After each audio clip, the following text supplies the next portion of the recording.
Monsieur André, qu'est-ce qu'il faut faire, n'est-ce pas, pour réussir, n'est-ce pas, sa procédure d'étudiant? Quels sont les éléments à apporter? Parler d'éléments apportés, c'est le culte premier de l'aura. Il faut avoir un aura pur soi-même avant de pouvoir traiter ou alors de parler d'une réussite sur des procédures. Le volet de gestion de procédure s'impose sur le côté spirituel. Ça, c'est un. Voilà le premier point qu'il faut apporter pour réussir un dossier. Il faut avoir un aura positif, cultiver un aura spirituel bon. Si on dégage un bon aura, ça c'est un, de la documentation qui va avec sera un détail. Pour la documentation, en même temps, avant de toucher la documentation, il faut avoir l'information. L'information apporte quoi quand on a un bon aura? Le culte sur le mindset. Le mindset, c'est quoi? Accepter que toute chose que l'on fait se définit par une grâce positive ou négative. Quand on va sur le point négatif, tout le monde, lorsque quelqu'un a un refus, il trouve plutôt que c'est une malédiction, pourtant pas. Dieu, lorsqu'il veut bénir, il passe par des voies d'embrouille pour vous préparer à quelque chose. Vous pouvez vivre dans un quartier, vouloir aller au Canada comme l'autre a décidé de le faire. C'est pas votre destinée. Vous n'irez pas au Canada. Vous avez, ils sont nombreux. Je prendrai les cas de certains que je reçois chaque fois. Avant d'initier un volet de procès, je lui demande, vous voulez voyager pourquoi? Pourquoi vous voulez voyager? Est-ce que c'est par comparaison parce qu'on a une copine qui a voyagé, un ami qui a voyagé? Si c'est ça, vous allez échouer. Je vous préviens que ça ne va pas donner. Il y a ça. Et maintenant, quand on est informé, on sait une chose. La bonne information nous appelle à savoir ce qu'on appelle le flux de positivité et de négativité. Présentement, le Canada vise sur ce qu'on appelle la réduction du seuil d'immigration temporaire. Quand on n'est pas informé, on ne le maîtrise pas. Alors, s'il faut initier une demande, il y a un timing qu'il faut respecter avant de pouvoir le soumettre. Vous pouvez avoir constitué toute la documentation et recevoir un refus, malheureusement. En ayant le refus, on va se plaindre. On dira que le travail n'a pas été bien fait. Et les agents d'immigration ont quelque chose de commun assez facile, c'est de faire ce qu'on appelle le copier-coller d'un refus et de vous le flanquer, même si vous avez tout. Comment préparer un dossier pour qu'il soit OK? Après avoir eu la bonne information, il faut préparer un dossier qui soit conforme, crédible et vérifiable. À la limite, je vais toucher ce qu'on appelle la traçabilité d'un parcours. Deux choses pour réussir également une procédure. Le client ou encore le candidat dont on doit faire la demande est interdit de mentir. Il y a deux personnes à qui on ne ment pas. Dieu et moi, la personne qui traite le dossier du CERN. Pourquoi? Vous mentez à Dieu, vous savez ce qui vous attend. Vous me mentez, j'introduis votre mensonge dans votre dossier. Résultat, magnifique. Où est-ce que je veux dire? Donc, du coup, l'échec qui va avec, et ils sont nombreux des clients qui entrent dans des entreprises. Je prendrai le cas. En ma présence ici, il y a des clients qui vont arriver, ils vont rencontrer de belles dames. Ne pas leur dire la vérité en voulant impressionner, ou encore rencontrer une dame avec qui on a été camarade, qui sait très bien que le type n'a pas achevé à l'université. Il n'a pas achevé au lycée. Donc, potentiellement, si j'évalue bien le niveau, il peut avoir le BEPC. Parce que quand j'avais fini, je l'ai laissé en quatrième et tout. Quand il va arriver en voyant la jeune demoiselle, il va mentir, il va dire qu'il a la licence. Forcément, vu que la dame travaille là et qu'il sent peut-être que l'information qui a été là a été impressionnante ou encore vérifiable, qu'est-ce qu'il va faire? Ici à Yaoundé, il y a quel coin?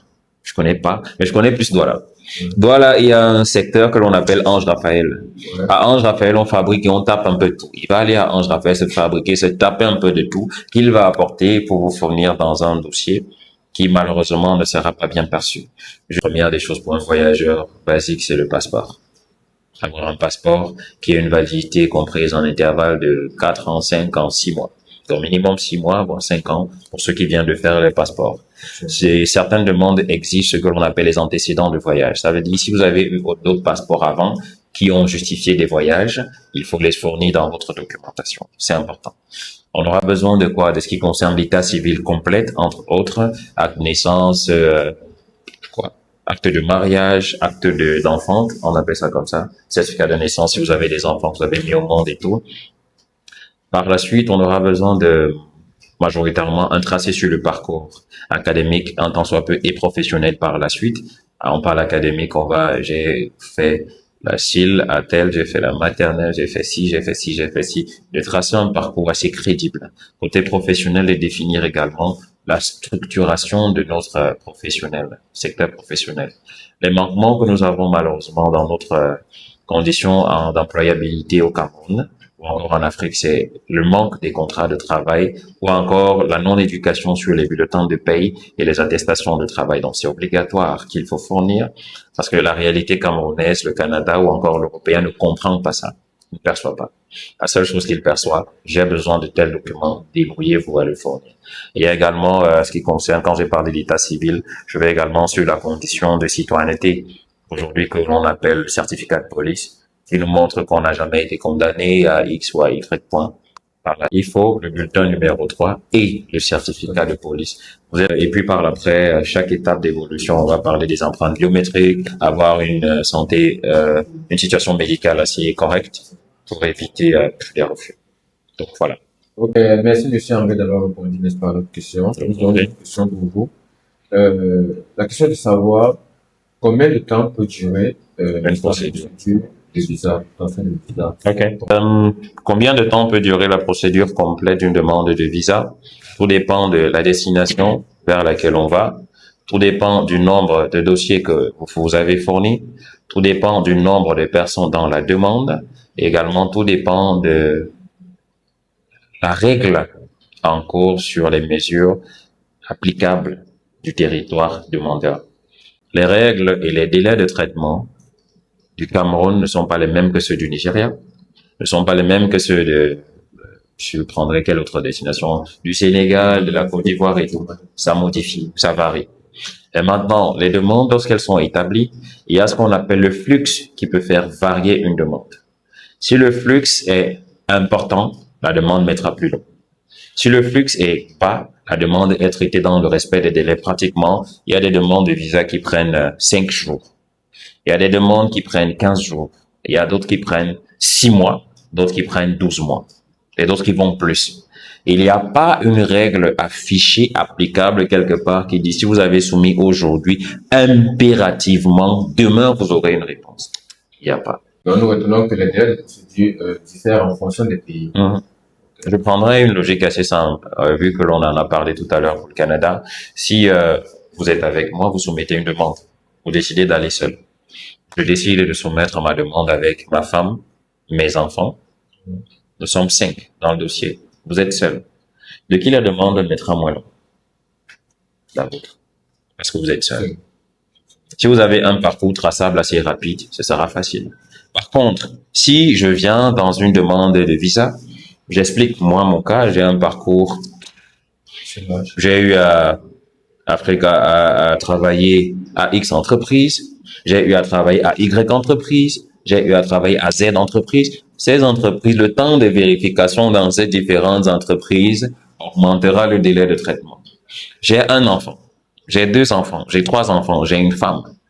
Alors, ma femme, dans le dossier, voudra que le délai de traitement s'occupe aussi de la vérification de son dossier. Par la suite, vérification de ce qui concerne les enfants.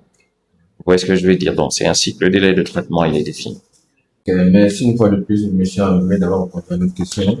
Pour finir notre émission, quel conseil donneriez-vous, n'est-ce pas, à ces personnes-là qui veulent, ou alors qui sont en train de préparer leur dossier d'immigration? Le conseil le plus pratique que je donnerais à ceux qui veulent faire le projet pour cette immigration, c'est de savoir qu'on ne voyage pas quand on est foiré ou quand on est pauvre. Pour voyager, il faut se préparer. Et dans la majorité des cas de voyage, on ne négocie pas dans des prix. Quand vous négociez le prix, c'est l'échec. La procédure de voyage, c'est pas l'achat d'une bouteille d'eau au marché où on va négocier, c'est 2000, c'est 1000 francs, c'est 500. Jamais. Quand on est pauvre, on cultive d'abord l'économie avant de penser voyager. Et si on veut véritablement voyager, il faut préparer sa finance. Alors, chers auditeurs, le PDG de Vita LTD nous a dit, pour voyager, le voyage, c'est pas pour les pauvres. Si aussi, il faut le dire comme ça. Il faut avoir de l'argent. Ok, c'était notre émission Parlons d'immigration. À bientôt pour une prochaine émission. Un plaisir.